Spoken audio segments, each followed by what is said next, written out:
দাউদকান্দি উপজেলার শ্রেষ্ঠ কয়েকটি শিক্ষা প্রতিষ্ঠানের মধ্যে আলমানার একাডেমি অন্যতম একটি শিক্ষা প্রতিষ্ঠান। প্রতিষ্ঠানটি দাউদকান্দি উপজেলার নৈয়ের বাজারের দক্ষিণ পাশে নস্যিপুর গ্রামে অবস্থিত।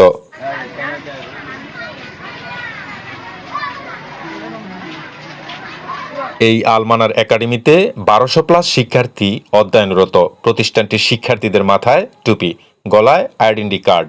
আরও আনুষঙ্গিক বিষয়গুলো দেখলে মনে হয় পাঠদানের পাশাপাশি নিয়ম কানুনের দিক দিয়েও এই প্রতিষ্ঠানটি সেরা। যদি মফস্বলের কথা বলতে যাই, আমাদের স্কুলটা কিন্তু আসলে হচ্ছে মানে মফস্বল বলা যায়।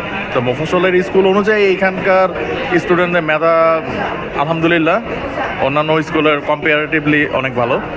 প্রিভিয়াস কিছু স্কুলে পড়ানোর অভিজ্ঞতা আছে, তো অন্যান্য স্কুলের সাথে যদি তুলনা করতে যাই সেক্ষেত্রে এই স্কুল ডেফিনেটলি অন্যান্য স্কুলের চাইতে অনেক ভালো, এটা বলতেই হয়।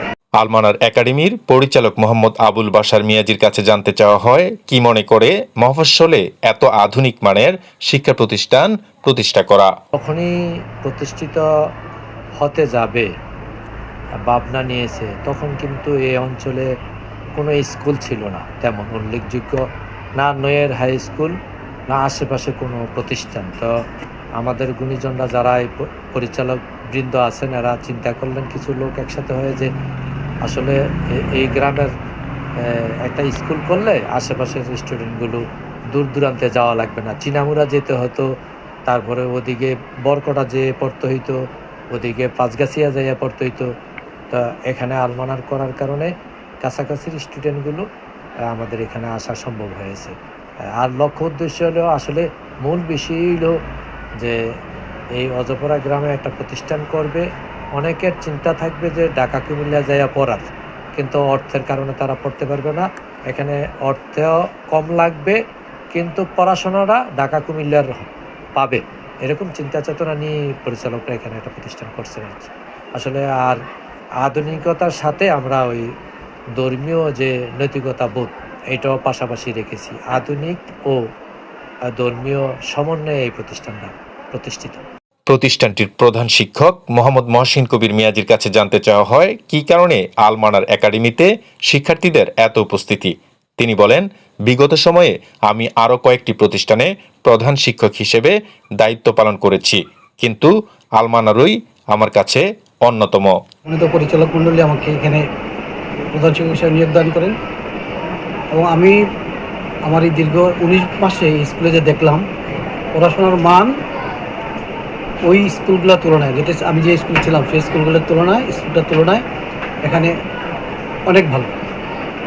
এখানে প্রশাসনিক তৎপরতা, শিক্ষকদের কর্মকাণ্ড, ছাত্রছাত্রীদের উপস্থিতি এবং অভিভাবকদের সহযোগিতা, সর্বোপরি আমাদের পরিচালক মণ্ডলীর সার্বিক সহযোগিতা, এখানে স্কুলটা একটা সুন্দর অবস্থানে পৌঁছতে পেরেছে। এখানে ভালো পাঠদান করা হয়, ছাত্রদের টেক কেয়ার খুব ভালোভাবে নেওয়া হয়। আমার মনে হয় তাছাড়া আমাদের পাবলিক পরীক্ষায় যে ফলাফল হয়, এটা আমাদের এত অঞ্চলে যতগুলো স্কুল আছে সবার টপার আমরা এই বছরও আপনি যদি বিচার বিশ্লেষণ করতে যান, তাহলে এই বছরও আমরা আমাদের স্কুল থেকে প্রায় 82% পাস করছি, এবং 82% এবং 8 জন A+ পেয়েছি, যেটা আশেপাশে কোনো স্কুলেই চিপ গ্রহণ করতে পারে না। আমরা ইনশাল্লাহ করতে পারছি, হয়তো এই জন্যই অভিভাবকরা আমাদের উপর আস্থা রেখেছে এবং আমাদের সম্পর্কে কিছুটা পজিটিভ মনোভাব তাদের আছে। আলমানার একাডেমিতে সাধারণ শিক্ষার পাশাপাশি আরবি শিক্ষা, নৈতিক শিক্ষাও রয়েছে বলেন প্রধান শিক্ষক। আমাদের মূল উদ্দেশ্য ছাত্রছাত্রীদের শিক্ষাদান, পাঠদান, তাদেরকে ডেভেলপ করা, তাদের নৈতিকভাবে। তাছাড়া আলমানার স্কুলে আপনার এই জেনারেল শিক্ষার পাশাপাশি নৈতিক শিক্ষা, কোরআন শিক্ষা বা ইসলামিক ভাবধারার যে মূল্যবোধ আছে, ওইটাকে আমরা প্রাধান্য দিই বেশি। আমরা আলমানাতে পড়ে অনেক সন্তুষ্ট। তো আমাদের বাড়ির পাশে স্কুল আছে, ওইখানে কিন্তু তত একটা সুবিধা না, কিন্তু আমরা যদি 12 টাকা দিয়ে সব কিছু দিয়ে আসিও, তো আমরা এদের পক্ষ থেকে আমরা অনেক কিছু সন্তুষ্ট পেতেছি। আমি সম্বুদ্ধার থেকে আসি। বাচ্চা একজন। মানে আমাদের দাউদকান্দি থানার ভিতরে গ্রাম অঞ্চলের ভিতরে আমি মনে করি আলমানার সেরা, এবং সব দিক দিয়ে হেরা আগায় আছে। আচ্ছা, আপনার বাচ্চাকে কেন পড়াচ্ছেন আপনারা? স্যার ভালো কিছু করার জন্য, যেহেতু আলমানা একাডেমি অনেক ভালো পড়াইতেছে, সুনাম আছে ভালো কিছু করার জন্য এই জন্য পড়াইতেছে, যাতে ভবিষ্যতে ভালো একটা কিছু করতে পারে। পাইতেছি তাই ভালো আপনারা তো বাসায় বাচ্চাদেরকে এটা দিচ্ছেন, তাই তো? যে এখান থেকে স্কুলে যাওয়ার পরে বাসায় তো চেক দিচ্ছেন না বাচ্চারা? হ্যাঁ, চেক দিচ্ছে। কেমন মনে হয়? না, আলহামদুলিল্লাহ ভালো, ওনারা ভালো, হ্যাঁ ওনারা ভালোই দিতেছে। আপনি কোন জায়গা থেকে আসেন? আমিও সমুদ্র থেকে আসি। হ্যাঁ, কয় টাকা ভাড়া লাগে? এখান থেকে 40 টাকা প্রতিদিন, আসা যাওয়া 40 টাকা, 20 টাকা করে 40 টাকা। হ্যাঁ হ্যাঁ। ওকে, থ্যাংক ইউ।